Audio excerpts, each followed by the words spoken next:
People-pleasing is not a personality type. It is not a character trait you were born with. It is not evidence that you are soft or weak or too sensitive for the world you're living in. It is something that was built carefully, logically, in response to something specific that happened, in a specific environment, at a specific time, when you were small enough that you couldn't leave and couldn't say no. And understanding what that something was changes everything about how you see this pattern. Not because understanding fixes it overnight, but because a pattern that has an origin is a completely different thing from a personality trait you were born with. One of those things can change. This video is about which one you actually have. At some point, and it's hard to say exactly when, most people in this pattern stop asking why they do it. They just accept it.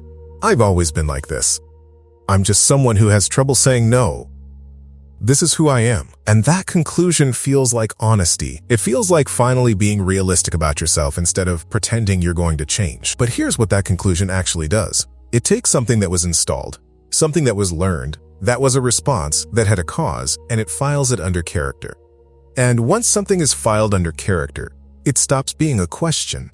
You stop looking for where it came from. You stop wondering whether it could be different. You stop, in the most important sense, investigating. The "this is just who I am" story is not cruel. It is, in a strange way, protective. It ends the exhausting cycle of trying to change, failing, trying again, and failing again with fresh shame attached. If this is simply who you are, then at least you know what you're working with. The problem is that the story is wrong. Not wrong in the sense that the pattern isn't real. It is real, and it runs deep, and it has been running for a very long time.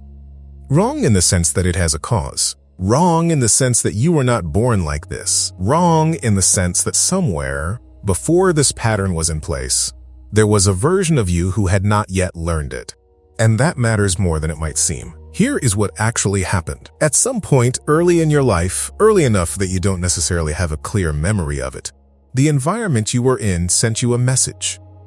Not always in words, sometimes in tone, in atmosphere, in what happened when you expressed a need and it was met with impatience or silence or something you learned to interpret as danger. Sometimes in what happened when someone around you was upset, and the fastest way to make it stop was to be useful, to agree, to smooth things over, to disappear the part of yourself that was inconvenient. Your nervous system, which at that age was exquisitely sensitive to threat and doing its job with remarkable precision, registered all of this.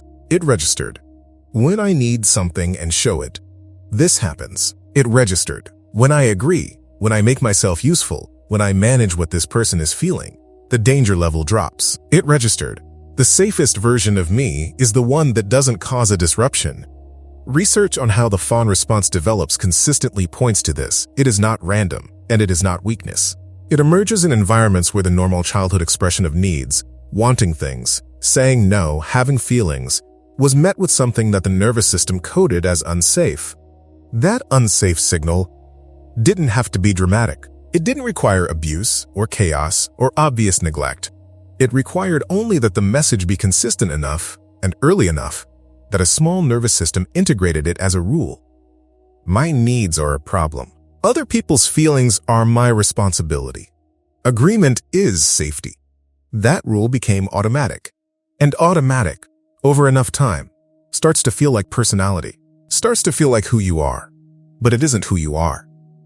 It is what you learned. Those are completely different things. Here is the part that almost never gets said clearly. What your nervous system did was not wrong. The Fawn response, the automatic yes, the preemptive management of everyone else's emotions, the careful disappearing of your own needs, was not a mistake.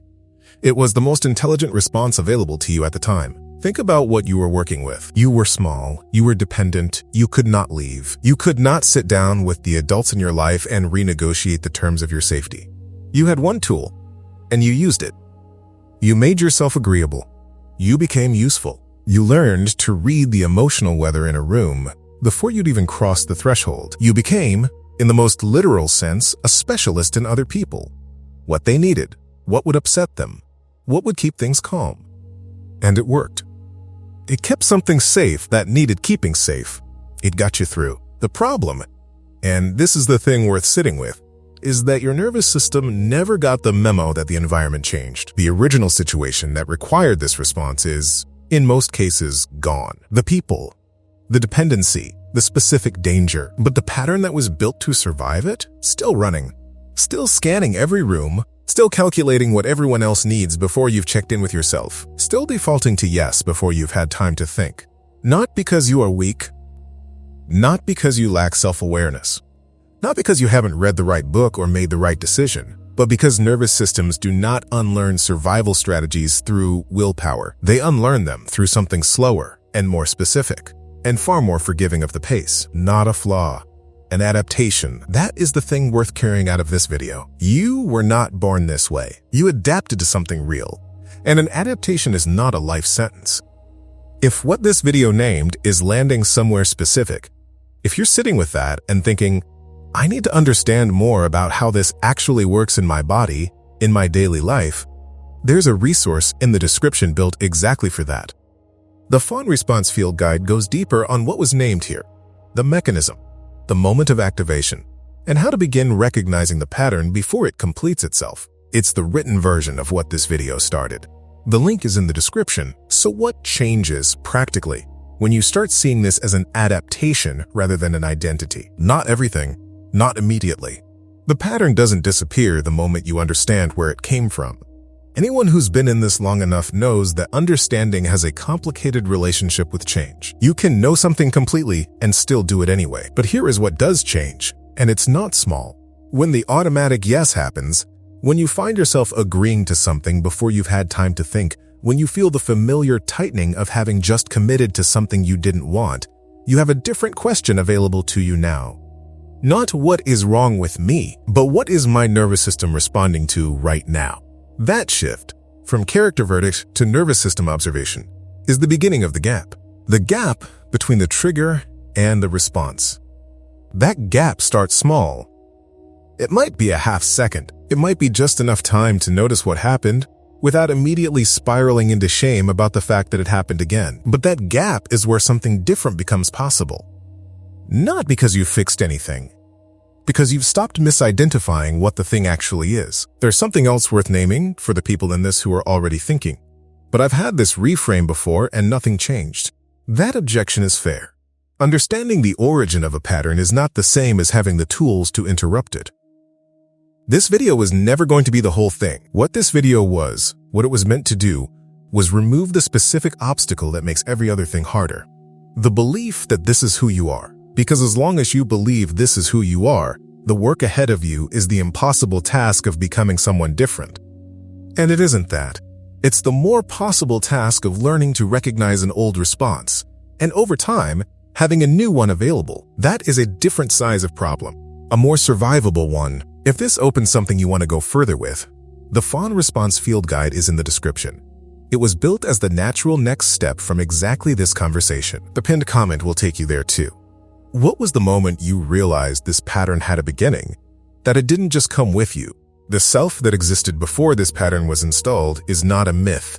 It is not a fantasy about a person you could have been in a different life. It is the version of you that was present before the environment required you to become useful in order to be safe. Before you learned that your needs were inconvenient. Before you understood that the fastest way through a difficult moment was to agree. Before you became so practiced at disappearing yourself that the distance between you and your own preferences started to feel normal. That version of you did not get replaced. It got set aside with enormous care and enormous competence by a nervous system that was doing exactly what it should have been doing. And the work of coming back, and it is work, it is slow, it is non-linear, it does not follow the timeline anyone wants, is not the work of becoming someone new. It is the work of remembering. A preference that surfaces and surprises you. Moment where something inside you goes quiet before the yes, and the quiet is a question. A no that comes out with slightly less bracing than you expected. These are not dramatic. They are not the Instagram version of recovery. They are what recovery actually looks like. Specific, small, and real. You didn't become this way because something was wrong with you. You became this way because something happened to you, and you were intelligent enough to respond to it. That is the thing this video was for, not a flaw, an adaptation. And now that you know that, you are starting from a different place. not from zero. From here, and here is further than you were.